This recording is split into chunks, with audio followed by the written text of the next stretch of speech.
내가 너희 열두를 택하지 아니하였느냐? 그러나 너희 중에 한 사람은 마귀니라 하시니, 이 말씀은 가롯 시몬의 아들 유다를 가리키심이라. 그는 열둘 중에 하나로 예수를 팔자르라. 아멘. 네, 오늘은 22번째로 영생의 말씀 때문에 주님을 따르라 하는 말씀 나누겠습니다. 네, 너무 많이 들었죠. 네, 요한복음의 목적은 하나님의 아들 그리스도를 믿어 생명 얻는 것입니다. 놀라운 것은 하나님이 창세전에 하나님 아버지 안에 있던 생명을 아들에게 주었어요. 그렇죠? 이게 잠언 8장에서 아들을 낳았다 이렇게 말하는 건데, 그 아들 안에 하나님의 생명이 있잖아요. 그렇죠? 그 하나님의 생명을 예수님을 믿을 때 우리에게 주었는데, 이게 이제 우리를 낳았느니라라고 하는 거예요. 그래서 성자를 낳았을 뿐만 아니라 우리를 낳은 거예요. 그렇죠? 강아지인데 사람처럼 여겨주는 그런 게 아니라 우리를 똑같이 하나님의 생명을 주심으로 우리를 낳은 것이에요. 비록 양자긴 하지만 이 다리 밑에 있는 걸 주워온 그런 양자가 아니라 하나님의 생명을 주신 그런 양자라는 거예요. 그러니까 우리가 예수님과 얼마나 동급 취급을 받는지 성경에서 그런 표현들이 굉장히 많거든요. 그래서 오히려 하나님 아버지와 아들은 저기 있고 우리는 그게 아니라 우리도 똑같은 생명을 받았다. 그리고 이 생명의 특징은 창세전에 뭐 했겠어요? 창세전에 일하는 게 주가 아니라 창세전에는 교제하는 거예요. 그렇죠? 그러니까 이 하나님의 생명은 교제하는 생명인데, 이 생명이 이제 우리가 생명되게 하는 것이 영생을 주는 말씀을 먹는 것입니다. 그래서 구약 성경은 영생을 증거해요. 그렇죠? 영생을 증거해서 왜 그래요? 예수 믿는, 하나님을 믿는 우리 안에 생명이 생명되게 해서 하나님과 교제하는 언약 백성이 되게 하는 것이 구약 성경이고, 신약 성경은 당연히 그리스도를 증거해서 영생을 증거합니다. 그리고 하나님의 일은 아들을 믿는 것이다, 단 한 가지다라고 말씀하셨고, 6장 39절과 40절에 아버지의 뜻이 두 가지로 나오는데, 영생의 미래성, 마지막 날에 다시 살린다와 그 다음에 영생의 현재성이라고 그랬어요. 그렇죠? 영생의 뜻이 네 가지인데 여기 가장 대표적인 게 영생의 현재성과 미래성입니다. 그리고 이제 지난주에 생명의 떡이라고 했는데, 예수님이 이것은 생명을 주는 양식이다, 생명을 주는 주식이다, 우리가 매일 먹어야 될 양식이고, 특별히 이제 이 생명의 떡을 살이다, 피다 이렇게 말했는데, 이것은 십자가 복음을 말하고 있어요. 네, 그런데 그러면서 이제 오늘 본문에 오면은 이제 그럼 어떻게 살과 피를 먹는가에 대한 내용이 나와요. 6장 52절에 보면은 유대인들이 이런 질문을 하죠. 이 사람이 어찌 자기 살을 우리에게 주어 먹게 하겠느냐? 아니 어떻게, 그거는 우리도 궁금한 거잖아요. 그렇죠? 예수님 내 살을 먹으라 그러는데 아니 어떻게 살을 먹냐? 이런 질문이 생깁니다. 근데 결론을 말하면 아들을 믿는 것이 살과 피를 먹는 거예요. 그것을 볼 수 있는 것은 53절 먼저 읽고 이걸 보실래요? 53절을 보면 예수께서 이르시되 내가 진실로 진실로 너에게 이르노니 인자의 살을 먹지 아니하고 인자의 피를 마시지 아니하면 너희 속에 생명이 없느니라. 그러니까 인자의 살을 먹고 마시면 생명이 있다 이렇게 되잖아요. 그렇죠? 그래서 살과 피를 먹으면 생명이 있어요. 그리고 40절을 볼게요. 내 아버지의 뜻은 아들을 보고 믿는 자마다 영생을 얻는 이것이니 마지막 날에 다시 살리는 것이니라. 그러니까 아들을 보고 믿으면 영생이 있어요. 그렇죠? 그러니까 40절과 이렇게 단순하면 살과 피를 먹으면 생명이 있고 아들을 믿는 자는 생명을 얻고 같은 말이죠. 그러면은 살과 피를 먹는 것과 아들을 믿는 것은 같은 거예요. 그렇죠? 아들을 믿는 것이 아들의 살과 피를 먹는 것이에요. 당연히 이제 믿는 것은 3장 14절 15절에 나오듯이 모세가 광야에서 뱀을 든 것 같이 십자가에 달리신 아들을 보고 그 십자가에 달리신 예수 그리스도를 믿는 것이죠. 그 십자가에 달리신 예수 그리스도를 믿는 것, 십자가 복음을 믿는 것이 살과 피를 먹는 것이에요. 그런데 왜 이렇게 표현을 했는가 하는 것은 깊이 생각해 볼 필요가 있어요. 그래서 제가 이제 복음을 전하다가 책을 이제 썼을 때 그 제목을 십자가의 비밀 연합을 강조하고 싶은 거예요. 복음을 계속 보고 봤을 때 이제 복음을 한 단어로 따르게 말하면 뭐라고 할 수 있을까라고 봤을 때 연합이라는 단어인 거예요. 그러니까 믿으면 또 이렇게 말하면 어떻게 돼요? 우리가 지적 동의를 믿는다고도 할 수 있고, 그렇죠? 나는 저 사람 믿어, 나는 저 정치인을 믿어, 마치 이런 것으로 이제 믿는다라고 생각을 할까봐 그런 차원의 믿음이 아니다라는 거예요. 믿는 것이 무엇인가를 말하는 것이 먹는 것이다, 이렇게 말하는 거예요. 로도십 때 제가 그래서 연합에 대해서 쭉 말해서 왜 먹는 거라고 했느냐라는 것에 대해서 이렇게 설명을 하는 것처럼 왜 믿는 것을 먹는다라고 했을까? 그러니까 믿는 것은 요한복음에서 believe into Jesus예요. 그러니까 into가 들어가는 것, 안으로 들어가는 것이 믿는다라고 하고, 늘 믿는다는 것은 동사로 쓰여져요. 역동적인 걸 말하는 것이죠. 그리고 또 믿는다라는 똑같은 말을 먹는다 이렇게 표현한단 말이에요. 그러니까 요한이 의도적으로 믿는다라는 것을 그냥 믿는다라고 하지 않고 굉장히 이 연합과 하나됨과 그 안으로 들어감과 그분을 내가 먹으면 분리가 안 되잖아요, 그렇죠? 그래서 그분이 내 안에 들어와서 나와 분리가 되지 않은 내 생명이 된 상태를 믿는다. 이것을 요한은 굉장히 강조하는 거예요. 100여 차례 이상이 계속 이렇게 쓰이면서 그 안으로 들어간다 이렇게 써요. 그러니까 이제 이런 표현이 중요하죠. 그냥 믿는다라고만 돼 있으면 얼마든지 오해를 할 수 있잖아요. 지금 요한복음 6장에 지금 나오는 주제가 표적을 보고 따르는 자들이 제자들인데, 제자들이 예수님을 믿어요, 안 믿어요?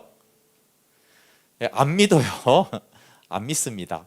근데 우리가 일상적으로 이 세상에 쓰는 믿는다라는 단어를 쓰면 이들은 예수님을 믿는 거예요. 따라다녔으니까, 제자라고 따라다녔으니까. 그런데 먹은 사람은 없어요. 먹은 사람은 11사람밖에 없어요, 그렇죠? 12제자 중에 가룟 유다도 가짜잖아요. 12제자만 남았단 말이에요. 그 수많은 제자들 중에서. 그러니까 영생의 말씀을, 예수님을 먹은 사람은 11사람밖에 없고, 다수는 다 세상적으로 믿고 있는데 먹지 않았으니까 믿는 사람 아니에요, 그렇죠? 그래서 이제 먹는다, 살과 피를 먹는다라고 한 건, 그럼 믿는다랑 똑같은 단어네, 이런 것이 아니라 오히려 그럼 믿는다라는 게 무슨 의미인가? 먹는 것이구나. 예수님과 내가 하나가 되고 그 생명이 내 안에 들어오는 거구나. 그러니까 생명의 떡이라고 계속 강조하잖아요, 그렇죠? 떡은 먹어야지 내 양식이 되는 거죠. 떡을 이렇게 앞에 놔두고 이렇게 관상을 하고 있으면 자린고비도 아니고 배가 안 부르잖아요, 그렇죠? 그러니까 예수님을 저 앞에 두고 나는 예수님을 믿는다, 그거는 믿는 게 아니라는 거예요. 그 떡을 먹어야지만 믿는 거다라는 거예요. 그러니까 그 생명이 내 안에 들어와야지만, 영접해야지만, 그렇죠? 그런 연합으로 관계성이 돼야지만 믿는 거고, 저쪽에 객체로 놔두고 떡과 내가 이렇게 분리돼 있는데, 그렇잖아요. 우리 음식점 이렇게 다니면서 그 안에 있는 음식하고 나하고 무슨 관계예요? 그게 내 몸에 들어올 때 그때 이제 내 양식이 되는 거잖아요. 그러니까 6장에서 이 양식이다, 떡이다, 살이다 굉장히 반복하는 것은 믿는 게 무엇인가를 말하는 거예요. 믿는 게. 그래서 믿음이 무엇인지를 알려주는 표현이니까 굉장히 중요하고, 그러니까 그렇게 믿으면 그 안에 들어갑니다. 계속해서 이제 살과 피를 먹으면 어떻게 되는지를 말하는데, 예수님의 살과 피를 먹으면 나는 주 안에 거하고 주님이 내 안에 거해요. 우리 56절 볼게요. 또 먹는다라고 표현한 이유가 이제 여기도 있죠. 내 살을 먹고 내 피를 마시는 자는 내 안에 거하고 나도 그의 안에 거하나니. 그렇죠? 자, 먹었으니까 이제 이 표현은 먹는다가 궁금할 수는 있지만, 먹었으니까 주님이 내 안에 거하는 거는 이제 너무 당연하죠. 먹었으니까. 근데 그 먹은 관계는 나도 주 안에 거하는 관계예요. 하나됨, 연합의 관계를 말하니까. 그러니까 이제 믿는다, 믿으면 주님이 내 안에 거하고 내가 주님 안에 거한다, 이런 말인데, 근데 믿으면 저쪽에 있잖아요, 그렇죠? 그러면 그 저쪽에 있는 대상은 나 안에 있지 않잖아요. 그러니까 이제 먹으면 내 안에, 이렇게 말하는 거예요. 그러니까 살과 피를 먹으면 이제 먹었으니까 생명이 있잖아요, 그렇죠? 그리고 내 안에 거하고 내가 그의 안에 거한다는 것은 영생의 현재성을 말하는 거예요, 그렇죠? 지금 서로가 속한 관계, 서로가 속한 관계는 아가서에도 굉장히 많이 나와요. 아가서가 이제 신랑과 신부가 서로 사랑하는 관계를 말할 때 뭐라고 해요? 나의 사랑하는 자는 내게 속하였고 나는 그에게 속하였구나. 이 관계, 사랑, 너무나 사랑하는 관계를 말할 때 너는 내 안에 있고 나는 너 안에. 그래서 드라마에도 그런 거 쓰잖아요. 내 안에 너 있다 이런 표현은 성경에 있는 표현을 아마 쓰지 않았는가, 그렇게 되는데 그게 사랑한다라는 거예요. 깊은 사랑의 교제가 있다라는 것을 내 안에 너 있다 이런 거 성경이 이미 수천 년 전에 그렇게 표현을 해놨어요. 살과 피를 먹는 것이 그러면 뭐냐라고 조금 더 구체적으로 요한복음에서 살펴보면은 말씀이 우리 안에 거하는 상태예요. 15장 7절에 보면 너희가 내 안에 거하고 내 말이 너희 안에 거하면, 너희가 내 안에 거하고 내가 너희 안에 거하면, 이게 굉장히 많은데 여기서 주님이 하나를 딱 다르게 해서 설명을 하는 거예요. 너희가 내 안에 거하고 내 말이 너희 안에 거하면, 말씀이 육신이 되어 오신 분이 말씀이 예수 그리스도잖아요, 그렇죠? 그러니까 주님이 거한다는 표현을 이제 말씀이 거한다 이렇게 표현하고 있어요. 네, 그러니까 복음의 말씀이 우리 안에 거하는 상태가 또 살과 피를 먹은 상태예요. 그러니까 말씀을 듣거나 묵상해서 말씀이 내 안에 거하고 있는 그 상태가, 그럼 예수님을 먹은 거예요. 네, 오늘도 지금 이제 말씀을 듣잖아요.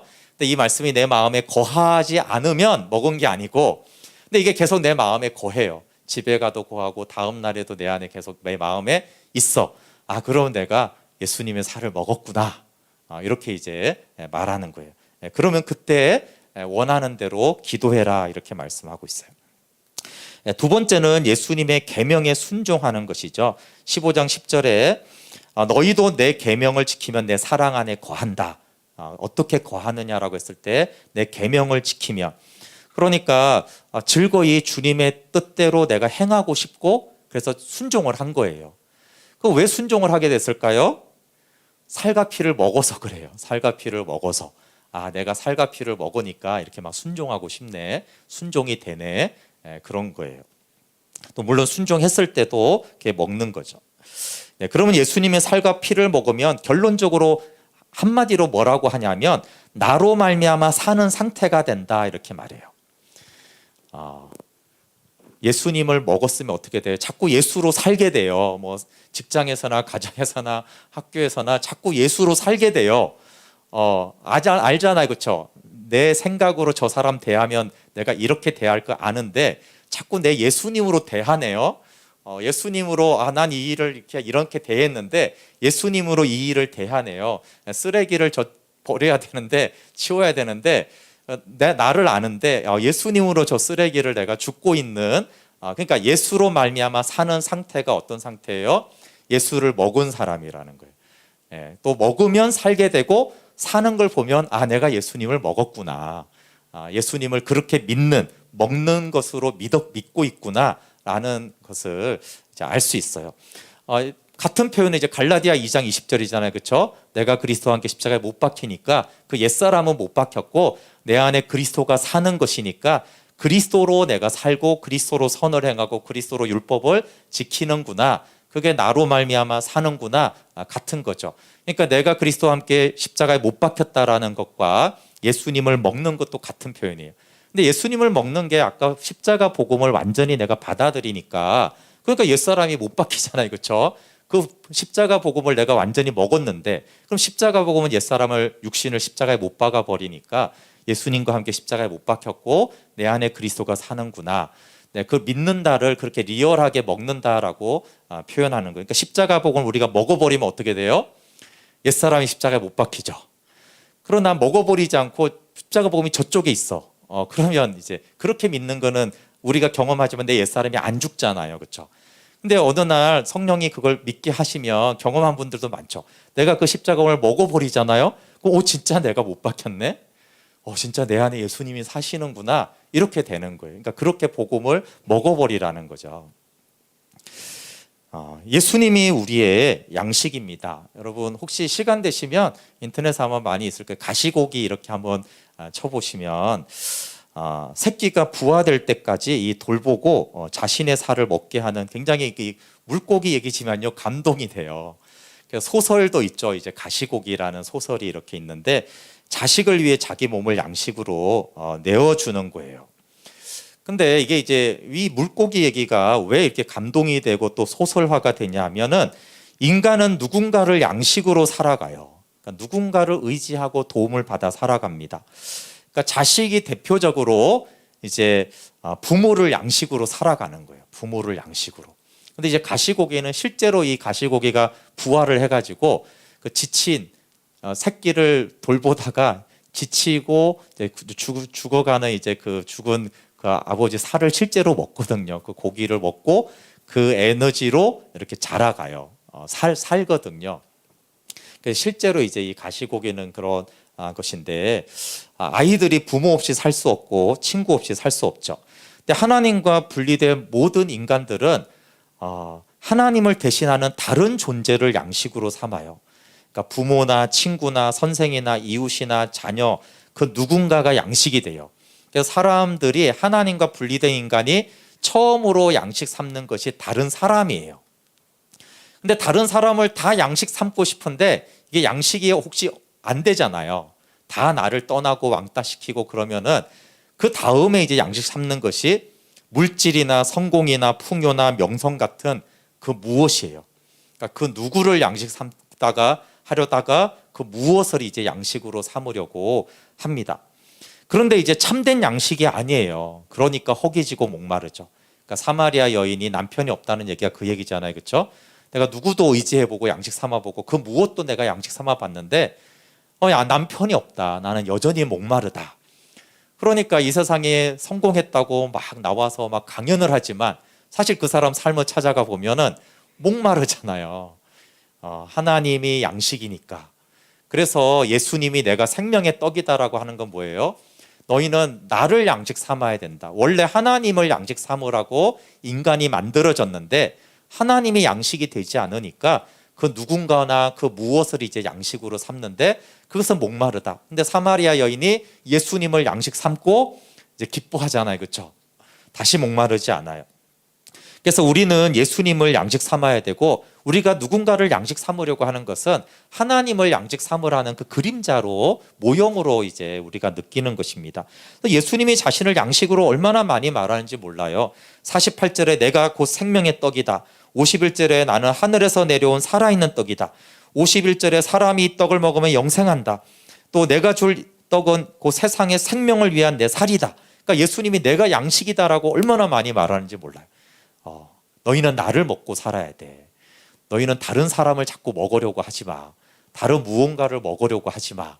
왜냐하면 실망하고 그게 양식이 되지 않으니까 그런 것이죠. 그래서 날마다 생명의 떡을 먹어야 합니다. 나는 날마다 죽노라고 한 것처럼 아까 요한복음 15장 7절처럼 복음의 말씀을 마음에 둬야 돼요.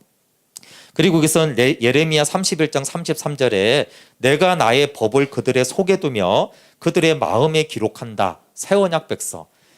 그러니까 15장 7절에 예수님의 말이 내 안에 거하는 상태가 어떤 상태예요? 내가 새 언약을 맺을 텐데 그때 내 말을 너희 마음에 기록하고 마음에 둘 거야. 같은 말이잖아요. 그렇죠? 그러니까 15장 7절은 너희가 새 언약 백성이 되면 너희가 내 안에 거하고 내가 너희 안에 거할 거고 그렇게 새 언약 백성이 되면 너희가 원하는 대로 구하라. 그래야 하면 이루리라. 이렇게 말씀하신 거예요. 여러분 아들의 양식은 아버지와 교제한 거예요. 그렇죠? 아들과의 생명의 교제가 그러면 우리의 양식이에요.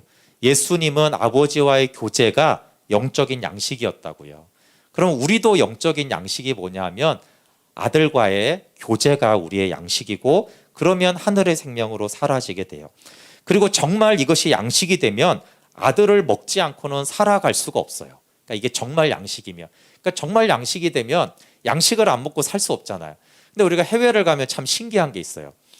그 나라 사람들은 밥을 안 먹고 뭐 밀을 먹거나 고기를 먹거나 이렇게 빵을 먹거나 이렇게 하잖아요. 근데 우리가 가보면은 역시 밥을 먹어야지. 그러니까 한 번 양식이 되면은 그 양식을 계속 먹어야 된다니까요. 이해 가시죠? 그러니까 분명히 그 밥을 안 먹고도 살 수 있는데 다른 나라 사람들 가보면은 근데 그래도 내 양식은 밥이니까 나는 밥을 먹어야 된다고 한 것처럼 예수님과의 교제가 한번 밥이 되잖아요. 그럼 계속 이 밥을 먹어야 돼요. 세상이 주는 그 양식들을 먹어도 그러니까 빵을 열심히 먹어도 빵은 빵이고 밥을 다시 먹어야 되듯이 세상이 돈을 주고 명예를 주고 권력을 주는데도 아니야 나는 생명의 떡이신 예수님을 먹어야 돼. 이렇게 돼요. 그러니까 양식이 되면 그렇다는 거예요. 그 서영선 목사님 묵상에 이런 또 그 내용이 이렇게 있어요. 나는 사람이 의미였고 상황이 의미였다. 그러나 이제 하나님과 사귐은 나를 살게 하는 절대 양식이 되었다. 나에게 일용할 양식은 지성소에서 존재로 만나는 하나님이다. 나는 거기서 아들이 아버지로 말미암아 사는 것을 본다. 이 양식은 다른 사람들도 살리는 양식이 된다. 이것도 중요하죠. 내 양식이요. 자 보세요. 우리가 누군가를 양식 삼고 무언가를 양식 삼으면 이게 다른 사람의 양식이 되진 않아요. 내가 뭐 부자 된다고 누가 살아요? 아니죠. 그런데 예수 그리스도를 먹는 이 양식은 다른 사람들도 살리는 양식이 돼요. 내 안에 영원한 생명이 일하심을 매번 경험한다. 그리스도를 양식으로 하여 살고 그리스도의 양식을 나누는 나의 일상, 더 바랄 것도 더 원하는 것도 없는 완전한 만족이다. 서 목사님 고백을 한마디로 말하면 하나님과의 교제가 내 양식이 되니까 이 양식 없이 살 수 없다는 것이고 이 양식을 먹으면 충분하다 이렇게 고백하는 것이죠. 그러면 아버지와 아들은 서로가 양식이에요. 이게 중요한데 아버지의 양식은 아들의 복종이고 아들의 양식은 아버지의 내어주는 사랑이에요. 근데 우리가 아들이 아버지의 양식이 된다라는 것은 중요한 내용이에요. 그것은 우리가 하나님과 교제할 때 그것이 우리의 양식만 되는 게 아니라 하나님 아버지의 양식이 되기도 해요. 그러니까 의미는 다릅니다. 자, 자녀에게 부모가 양식이에요. 그렇죠? 그럼 부모의 도움이 필요하고 부모의 돌봄이 필요하다는 거예요. 근데 희한하게 하나님이요. 부모의 양식을 자식이 되게 했어요. 그렇지 않나요? 근데 의미는 달라요. 뭐 자녀가 뭐 필요를 채워주거나 도움이 이런 건 아닌데 이상하게 그 교제가 자녀로도 돈도 안 오고 아무것도 안 하는데 그 교제 안에 부모는 이 자식과의 교제가 부모의 양식이 되게 했어요. 근데 이건 되게 중요한데 아버지도 아들과의 교제에서 양식이 된다라는 거예요. 자, 그러면 우리가 탕자의 비유에서 탕자가 아버지께로 갔을 때 중요한 거는 아들만 양식을 먹는 게 아니에요. 아버지도 아들을 영접하면서 아버지도 양식이에요. 그 아들이. 의미는 다르죠. 그렇죠? 아버지가 다 주잖아요. 그럼에도 불구하고 그 아버지가 그 아들을 마주 대하면서 양식인 거예요. 그 아들이. 그러니까 물론 우리가 하나님과 교제할 때 우리도 영적인 양식이 되지만 놀라운 사실은 우리가 하나님의 양식이 돼요. 하지만 의미는 달라요. 우리는 하나님께 도움되는 게 없어요. 그러나 그 교제 자체로 아버지는 양식이 돼요. 좀 격려가 안 됩니까? 하나님은 우리가 필요하다니까요. 이렇게 말할 수 있잖아요. 부모가 난 자식 없이 살 수 없어. 이렇게 그 표현에 틀리지 않단 말이에요. 그럼 나는 너 없이 살 수 없다. 너와의 교제 없이 살 수 없다. 이게 하나님의 필요기도 하다고요. 다른 의미지만 우리와는 그러니까 내가 하나님과 교제할 때 내가 그렇게 중요하구나. 내가 하나님의 양식이 될 수 있고 하나님의 만족이 될 수가 있구나. 그러니까 하나님을 기뻐하게 할 수 있는구나. 그러니까 우리가 늘 하나님께 나아갈 때 내 필요로만 생각한다고 생각하지만 그게 아니고요. 하나님의 필요를 채워줄 수 있어요. 근데 이게 교제 외에 하나님의 필요를 채워줄 수 있는 게 거의 없어요. 잘 보세요. 자녀가 교제 안에서만 부모의 그 양식이 되지 자녀가 뭐 돈을 벌어다 주겠어요. 자녀가 하는 그 일이 그런 거는 사실 부모한테 양식이 안 돼요. 단지 교제하잖아요. 그렇죠? 그러면 그거는 부모의 양식이 돼요. 그래서 다윗이 하나님과 교제하는 거예요. 그게 하나님의 양식이 되잖아요. 그렇죠? 그래서 다윗이 엄청난 용사지만 그가 일을 통해서 아버지의 양식을 드리려고 하지 않고 하나님과의 사귐을 통해서 아버지의 양식이 되고 영광이 되잖아요. 그러니까 우리가 하나님께 가장 그래서 아들을 믿는 것이 아버지의 일인 것이 우리가 아들을 믿고 교제할 때 우리가 이 자식 없이 어떻게 살아 한 것처럼 하나님도 너 없이 내가 어떻게 사냐. 그래서 우리만 양식을 얻는 게 아니라 하나님도 우리가 양식이 된다. 아들이 양식이기 때문에 우리도 양식이 되는 것을 알 수 있어요. 그 다음에는 그런데 이렇게 좋은 얘기가 있는데 아멘이 돼야 되는데 그렇지 않고 경고가 나옵니다. 41절과 52절에는 무리들이 수군거렸어요. 무리들. 근데 이제 60절에 가보면은 대상이 제자들이 돼요. 제자들이 이렇게 말합니다. 제자 중 여럿이 듣고 말하되 이 말씀은 어렵도다. 누가 들을 수 있느냐 한데. 제자들이 이랬다는 게 굉장한 경고의 말씀이에요. 원문을 복역하면 이렇게 돼요. 이 말씀은 어렵도다. 이거는요, 이 말씀은 귀에 거슬린다.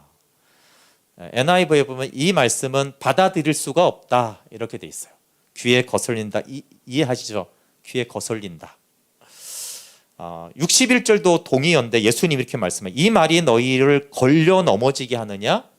이 말이 걸려 넘어지는 말이냐? 이렇게 말하고 있어요. 여러분, 이것이 제자들의 현실이고 오늘날 우리의 현실이에요. 지금 예수님은 계속 영생의 현재성을 말하고 있어요. 나를 먹어라, 나를 마셔라, 나와 사귀자, 생명으로 살아라 이러면은 아멘 할렐루야가 나오는 게 아니라 이 말씀은 어렵도다. 더 정확히 이 말씀은 귀에 거슬리는구나. 이 말씀은 받아들이기 어렵구나. 왜 그래요? 아니 지금 내 관심사, 이 제자들의 관심사는 오병이에요. 오병이요. 돈, 경제, 성적, 먹고 사는 거, 미래, 노후 보장이 지금 최대 관심사인데 자꾸 생명의 떡을 먹어라. 내가 하늘에서 내려온 떡이다. 내 살과 피를 막 먹고 마셔라.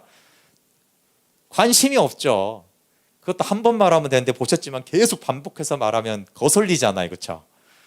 설교도 듣기 싫은데 한 번 하면 그냥 지나갈 만한데 듣기 싫은 거 하고 또 하면은 이제 거슬린단 말이에요. 뜬구름 접는 소리 같고 도대체 뭔 소리야? 뭔 살과 피를 먹고 마셔? 뭔 소리를 하는 거야?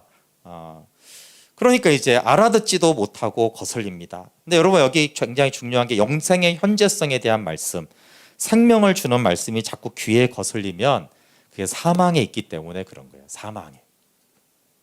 거듭나지 않았거나 세상의 탐욕으로 가득 차서 때는 교만해서 못 알아듣는 거예요. 고린도전서 2장 9절 10절에 하나님은 뜻은 귀로 듣거나 사람의 마음으로 생각하지 못하고 오직 하나님의 성령으로 이것을 우리에게 보이신다고 했어요. 그러니까 성령으로만 생명을 주는 말씀은 깨달아져요. 그러면서 이제 예수님이 63절에 중요한 말씀을 하는데 63절 한번 볼게요. 살리는 것은 영이니 육은 무익하니라. 내가 너희에게 이런 말이 영이요 생명이니라. 그러니까 영으로 깨달아야 할 말씀을 자꾸 이성으로 생각하고 거슬려 하니까 내 말은 논리나 이해나 합리가 아니라 영이요 생명이다 이렇게 말해요. 근데 좀 아쉬운 거는 새번역에서 이 되게 중요한 거를 좀 개역이 다르게 번역했어요. 살리는 것은 영이니 이 말씀은 생명을 주는 것은 영이다 이 표현이에요. 생명을 주는 것은 영이다. 살리는 것하고 좀 다르잖아요. 생명이라는 단어가 요한복음에 엄청 중요한데 이 생명을 주는 것은 영이다 이렇게 말했어요. 그러면서 육은 무익하니라. 이 살이에요. 살은 무익하다. 즉 살은 뭐냐 하면 생명의 말씀을 말해요. 근데 생명을 주는 복음 자체도 성령이 없으면 무익하다는 거예요. 왜 그러냐면 여기 이제 의미가 다르다는 것으로 생명을 주는 살 51절, 53절, 54절, 55절, 56절에 있는 이 살과 여기에 있는 육은 무익하다 할 때 육은 사르크스라고 같은 헬라어 단어예요. 근데 이제 하나는 이제 긍정적으로 썼고 하나는 부정적으로 써서 이제 번역을 할 때 살이라고 했다가 이건 좀 부정적으로 쓰니까 육은 무익하다 이렇게 했는데 살은 무익하다 이런 뜻이에요. 그럼 왜 예수님은 똑같이 살 이렇게 했는데 왜 갑자기 살을 먹어라 해놓고는 이게 생명이 준다라고 했는데 이 살은 무익하다 이렇게 말을 했을까요? 하는 거예요. 그것은 생명을 주는 복음도 성령이 가르쳐 주지 않으면 생명을 못 줘요. 아무 유익이 없다는 말이에요. 그러니까 복음을 계속 이렇게 듣는데 성령이 알게 하지 않으면 그거는 생명을 주지 못한다라는 걸 말하는 거예요. 지금 왜냐하면 예수님이 생명을 주는 말씀을 전했는데 제자들이 귀에 거슬려 했어요. 성령이 역사하지 않으니까 생명을 주는 말씀이 짜증이 나고 거슬려요. 생명을 못 주고 있는 거예요. 예수님이 지금 전하는 말씀조차도. 그거 왜 그러냐 하면 성령이 너희에게 생명을 주는데 너희에게 성령이 역사하지 않고 있다라고 말해주는 것이죠. 그래서 생명을 주는 것은 영이에요. 그러니까 성령으로 증거되고 성령으로 깨달아야 돼요. 요한복음 4장 26절에도 보혜사 곧 아버지께서 내 이름으로 보낼 성령, 그가 너희에게 모든 것을 가르치고 모든 것을 생각나게 한다고 그랬잖아요. 예. 경고 두 번째는 제자들 중에 믿지 않는 자들이 많다는 거예요. 64절 볼게요. 그러나 너희 중에 믿지 아니하는 자들이 있느니라 하시니 이는 예수께서 믿지 아니하는 자들이 누구며 자기를 팔 자가 누구인지 처음부터 아심이라. 믿지 아니하는 자들이니까요, 많은 사람들이고 자기를 팔 자는 가룟 유다를 말해요. 그러니까 가룟 유다와 많은 사람들이 믿지 않고 있어요. 이것이 지금 예수님을 따르는 지금 대상은 제자들입니다. 제자들의 현실이고 요한 당시의 교회들에게 하는 말씀이고 지금 우리한테도 하는 말씀이에요. 요한복음의 목적은 이들을 경고해서 예수님을 믿고 생명 얻게 하는 데 있어요. 그러니까 요한복음을 가장 잘 들어야 되는 사람은 누구예요? 안 믿는 사람들, 이적만 쫓아다니는 사람들, 사실은 그 사람들한테 경고해서 잘 믿으라는 거예요. 근데 아마 이 요한복음 강해도 잘 안 믿는 사람은 안 들을 것 같아요. 근데 요한은 원래 제대로 안 믿고 지금 믿는 것 같은데 안 믿는 사람들에게 경고가 굉장히 많이 중간중간에 계속 요한복음이 하는데 그들을 깨워서 내 진짜 잘 믿는 거냐 아니지 않냐 제대로 믿어라 이렇게 복음을 전하고 있고 12제자 중에서도 가룟 유다와 같은 엉터리가 있잖아요. 근데 지금 어떻게 엉터리가 없겠어요. 영으로 말씀을 깨닫지 못하는 이유가 뭐냐면 65절에는 아버지께서 보내지 않아서 그랬다 이렇게 예수님이 말씀해 주세요. 생명의 복음, 영생의 현재성을 계속 전하면 아버지께서 보내지 않는 자들은 떠납니다. 이건 이해가 되시죠? 그럼 저도 이제 설교에 좀 참고하려고 그러면 이게 설교들을 듣는데 정말 잘되고 복되고 성공하고 승리한다는 말씀이 많아요. 근데 그런 말씀은요, 아버지께서 안 보내줘도 안 떠날 수 있어요. 그렇지 않나요? 근데 영생의 현재성은 이 돈과 성공과 성취에 관심 있는 사람은 자꾸 딴소리 하는 거예요. 하늘에 속한 신령한 복을 받아라. 예수 그리스도를 먹고 마시라. 그 예수 그리스도 먹고 마시고 싶지 않고 난 돈을 빨리 먹고 싶어요. 빨리 성공하고 싶어요.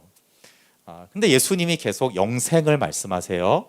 이게 의미가 있습니다, 여러분. 예수님은 계속 영생을 말하고 떠나요. 그리고 예수님은 그 아버지가 보내지 않아서 그렇다라고 그런 거예요. 그러니까 영생의 말씀을 계속 전하면 그게 이제 점점 말씀을 듣고 싶은 사람이 있고 점점 떠나고 싶다. 그럼 심각하게 생각해야 되는 거예요. 66절이 참 심각한 말씀입니다. 그때부터 그의 제자 중에서 많은 사람이 떠나가고 다시 그와 함께 다니지 아니하더라. 문제 해결과 소원 성취와 기복 신앙을 위해 예수님 막 쫓아가고 제자까지 됐는데 예수님이 그거 얘기 안 하고 안 주니까 다시 떠나요. 내 관심 아니에요. 그리스도 안에 사는 삶, 영생의 현재성, 아버지가 택했다. 생명 얻는 자만이 관심이 가져요. 근데 여기서 놀라운 통계가 있는데 그것은 이때부터 제자 중에 대다수가 예수님을 떠나고 다시 돌아오지 않았다는 거예요. 이것을 어떻게 해석해야 될지 참 고민이 돼요. 그럼 우리 교회는 몇 %가 생명을 얻은 자일까요? 요한복음 6장에는 제자라고 예수님 따라다닌 사람 중에 대다수는 아니다 이렇게 말해요. 이것은 이제 진리적인 측면은 아닌데 순회선교단의 김용규 선교사님이 많은 집회를 돌아다니면서 이렇게 말을 하더라고요. 많이 잡으면 한 20% 정도 구원받은 것 같다. 많이 잡아서. 제가 이제 호은석 선교사님 말씀 많이 들으라고 하잖아요.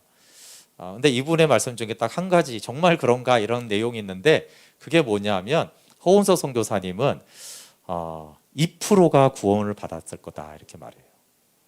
2%. 날라리 교회를 향해서 하는 말이 아니고요. 열심히 나름 믿는다고 하는 교회 2%가. 그래서 유튜브에 있는 가스페 펠로우십 교회 성영경 목사님이 처음에는 뭔 2%야 말도 안 돼 그랬다가 어떤 계기로 정말 구원받은 자가 없구나. 제가 보기에 너무 심할 정도로 계속 회개만 해. 1년, 2년, 3년 계속 회개하라는 말씀만 전해요. 왜냐하면 2%밖에 천국 못 간다니까. 2%밖에 구원 못 받았다니까. 그 98% 구원받게 해야 될 거 아니에요. 그 회개해야지 구원받으니까 계속 주야장차 계속 구원받게 하려고 계속 그래 전해요. 물론 이것은 진리는 아니에요. 근데 제가 이걸 보면서 여기도 근데 요한복음이 또 나오죠. 예수님이 그러잖아요. 그렇죠? 요한이 제자라고 따라온 사람 중에 대다수는 많은 사람은 떠나가고 다시 안 돌아왔다. 그러면 우리는 그때 그 예수님 믿는다고 따라다니는 제자들보다 얼마나 뭐가 더 나을까요? 한국교회 사실은 심각하게 고민해야 될 문제예요. 정확히 우리는 몇 %가 구원받는지 그거는 하나님의 영역인 것은 당연하지만 한국교회 다니는 사람이 다 구원받았다고 생각하는 것은 당연히 분명한 착각이고 정말 몇 % 정도가 구원받았을까? 몇 %가 생명 얻고 아버지가 보낸 자일까? 마지막에 이 68절, 69절인 사람들은 얼마나 될까 하는 거예요. 믿음 흔들리고 사람들 주를 떠나도 나는 주를 섬기리 이런 찬양이 있잖아요. 그렇죠? 오직 믿음으로 나는 살리라. 그러니까 지금 사람들 떠나가고 세상 흔들리고 여기 아닌가 보네 다 떠나가는데 나는 주님을 섬기는 고백이 이제 68절 69절이잖아요 중요하니까 같이 한번 읽어볼게요. 시작. 시몬 베드로가 대답하되 주여 영생의 말씀이 주께 있사오니 우리가 누구에게로 가오리이까? 우리가 주는 하나님의 거룩하신 자이신 줄 믿고 알았사옵나이다. 예수님이 너희도 가르느냐 그러니까 영생의 말씀이 주께 있으니 생명을 주는 말씀이 주님께 있는데 우리가 어디를 가겠습니까? 이런 말이잖아요. 그렇죠? 베드로가 주님을 따르는 이유 첫 번째는 영생의 말씀이 주께 있기 때문이에요. 근데 이것은 당연하지 않습니다. 왜냐하면 다수는 표적을 했고 베드로처럼 표적을 많이 경험한 사람 없어요. 그렇죠? 오병이어 표적은 당연하고 깊은 곳에 가서 물고기 잡는 것부터 해서 이유까지 베드로만큼 성경 보시면 표적을 많이 경험한 사람이 없어요. 무리도 혼자 그렇잖아요. 그렇죠? 유일하게.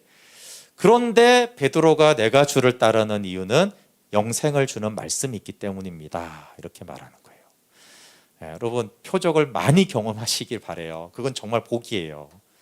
그러나 그 표적 때문에 주님 따른다고 하면은 주님 떠나게 돼 있어요. 가짜라는 거예요. 표적을 많이 경험했지만 내가 주님을 따르는 이유는 영생의 말씀이 주께 있습니다. 생명을 주는 말씀이 있어요. 그리고 이 말은 요한복음 지금 6장의 말을 어떻게 받았다는 거예요? 계속 생명의 떡이다, 살과 피를 먹어라, 나로 인하여 산다, 이런 말, 내 안에 거하라, 이런 말씀이 영생의 말씀을 어떻게 지금 받았다라는 것을 고백하는 거예요. 주님 그거 영생을 주는 말씀이잖아요. 이렇게 베드로는 받아들였어요. 영생의 현재성을 말할 때 뜬구름 소리 담네. 많은 사람들이 귀에 거슬려 할 때 베드로는 저거 생명을 주는 말씀인데 이렇게 받았어요.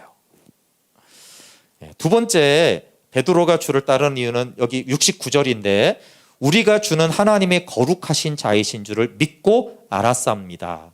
예수님이 누구신가에 초점을 맞춘 거예요. 예수님이 뭘 주는가에 나머지는 초점 받았잖아요. 그렇죠? 예수님이 떡을 주니까 따랐는데 그게 아니라 예수님이 누구신가에 초점을 맞췄어요. 자, 요한의 복음의 자체가 예수님이 누구신가죠? 하나님의 아들 그리스도. 그렇죠? 여기에 초점을 맞추고 이것을 믿었어요. 베드로는. 그러니까 우리가 신앙생활할 때 하나님이 누구신지 예수님이 누구신지 거기에 초점이 맞춰지는 신앙생활은 이제 생명을 얻는 신앙인 것이에요. 예수님이 주는 존재물 이전에 존재도 많이 받았지만 존재이신 예수님을 알고 따르는 것, 이게 이제 베드로. 두 가지죠. 영생을 주는 말씀이 예수님께 있다. 두 번째는 예수님이 누구이신지 내가 알았는데 당연히 그분을 따라야지. 그리스도이시니까 주님을 따라야지. 이렇게 따르는 이유가 그래요. 그러면 우리가 신앙생활하는 이유가 뭔가? 물론 하나님의 도움도 체험도 은혜도 많이 입었지만 생명을 주는 말씀이 있는가? 그리고 예수님이 그리스도 하나님의 아들이기 때문에 나는 예수님을 믿고 신앙생활하고 이 예배를 드리는가 하는 거예요. 베드로는 요한복음의 기록 목적의 표본과 같은 사람이에요. 그래서 요한복음의 목적은 하나님의 아들 그리스도를 믿어 생명 얻는 건데 베드로가 정확히 이 고백을 해요. 비록 연약하여 넘어져도, 그렇죠? 베드로가 이제 예수님 부인하고 넘어지잖아요. 근데 영으로 생명 얻는 자이므로 회복되어 주를 따릅니다. 중요한 것은 여러분, 연약한 것과 생명 얻는 것은 달라요. 베드로는 연약해서 예수님을 부인했지만 생명을 주는 예수님 때문에 따른 거예요. 그러면 연약해도 넘어져도 다시 일어나서 주님께 회복이 돼요. 근데 땅에 있는 것을 찾고 생명 없는 사람은 연약한 게 아니라는 거예요. 여기서 예수님을 떠난 이 사람들은 연약한 게 아니에요. 그렇죠? 구분을 우리가 해야 된단 말이에요. 주님이 하나님의 아들 그리스도이시기 때문에 나는 주님을 따르고 영생을 주는 말씀이기 때문에 따르는데 내가 연약해서 넘어질 수 있어요. 그러면 주님이 다시 찾아오셔서 조반을 먹으라 하면서 이렇게 회복시켜 주세요. 근데 그게 아니라 생명에는 관심이 없고 떡과 돈에, 성공에, 성취에, 문제 해결에 이런 데만 관심이 있어서 주님 떠나는 거. 이해 가시죠? 베드로가 예수님 부인한 이 연약함과 이 종류는 달라요. 그래서 우리가 이런 종류로 자꾸 시험에 걸려 넘어지면은 이것은 심각한 것이에요. 그래서 연약해도 생명을 주는 복음 때문에 주님 따르고, 복음 때문에 교회에 붙어 있고, 복음 때문에 하나님을 찾으면은 베드로처럼 넘어져도 주께서 다시 사랑으로 회복시켜 주십니다.